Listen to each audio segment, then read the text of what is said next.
School only. या but obviously उसका नुकसान ये था कि मतलब मोस्ट ऑफ द टाइम मैं स्कूल में बोर ही होता था, क्योंकि ना तो मुझे कुछ नया मिलता था सीखने को या पढ़ने को। प्लस स्कूल के अंदर आई थिंक थोड़ा, एटलीस्ट मेरे को पर्सनली, अब ये मेरी पूरी पर्सनल स्टोरी है, दूसरे लोगों का काफी अलग पॉइंट ऑफ व्यू हो सकता है।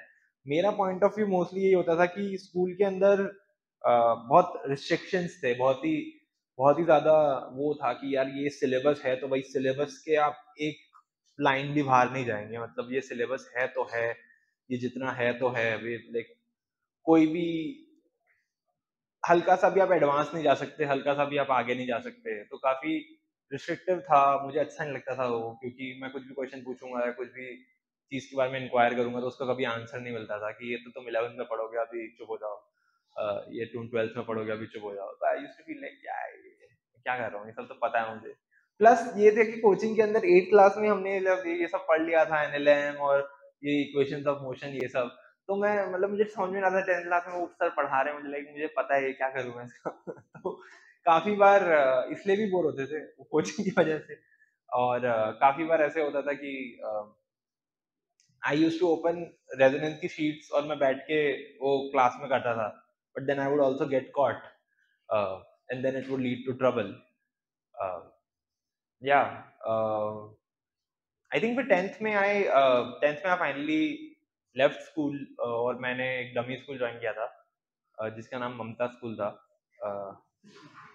which is I don't know if you guys know about that school. I don't know if it still exists. उसका नाम सर कह रहे हैं कि अब कुछ और हो चुका है। कोई सीबीएसई स्कूल डमी एडमिशन देता ही नहीं था। ये रेजोनेंस का डमी का शायद पहला स्टूडेंट था, तो इसकी मम्मी तो बहुत मना किया, अरे सर मेरे बच्चे को आप मॉडर्न से निकाल के डमी में डाल रहे हो। मैंने कहा बोला ये अच्छा करेगा, टाइम वेस्ट हो रहा है इसका स्कूल में। सो देयर नो, कोई सीबीएसई का स्कूल रेडी नहीं था इसको एडमिशन देने के लिए।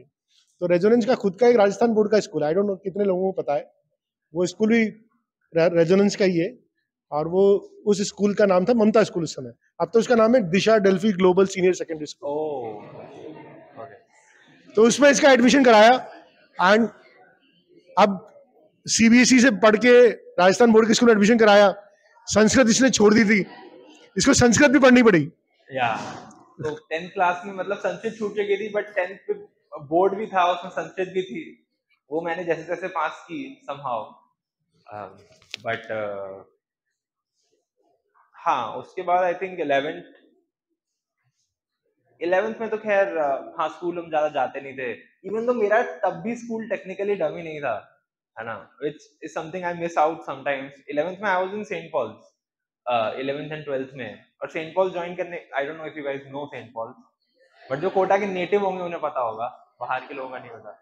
बट सेंट पॉल्स, हाँ तो सेंट पॉल्स में ऐसा कोई डमी का सिस्टम होता नहीं था, but it was more like an honour system कि जो सारे टीचर्स थे they knew me and they were like कि हाँ ये अच्छे बच्चे हैं, इनको अटेंडेंस दे देंगे। तो मतलब मैं जाता था, मैं फिर भी स्कूल जाता था, like once a week I would go to school. और बट टीचर्स का मतलब टीचर्स वर लाइक कि हाँ आप लास्ट बेंच पे बैठ के जो करना है करो, जस्ट डोंट मेक नॉइज। तो हम बैठ के ये होमवर्क ही करते थे, लाइक रेजोनेंस की शीट सॉल्व करते थे, और बाकी जो बुक्स थे वो लगाते थे, and teachers were very cooperative, they were like fine, है ना, but as long as you don't make noise. तो या तो 11th 12th में मैं वहां पे था सेंट पॉल्स में। और क्योंकि 11th 12th में यहाँ पे भी कोचिंग मतलब इट वाज अज्यूम्ड कि you would go to school, so classes were only in the evening.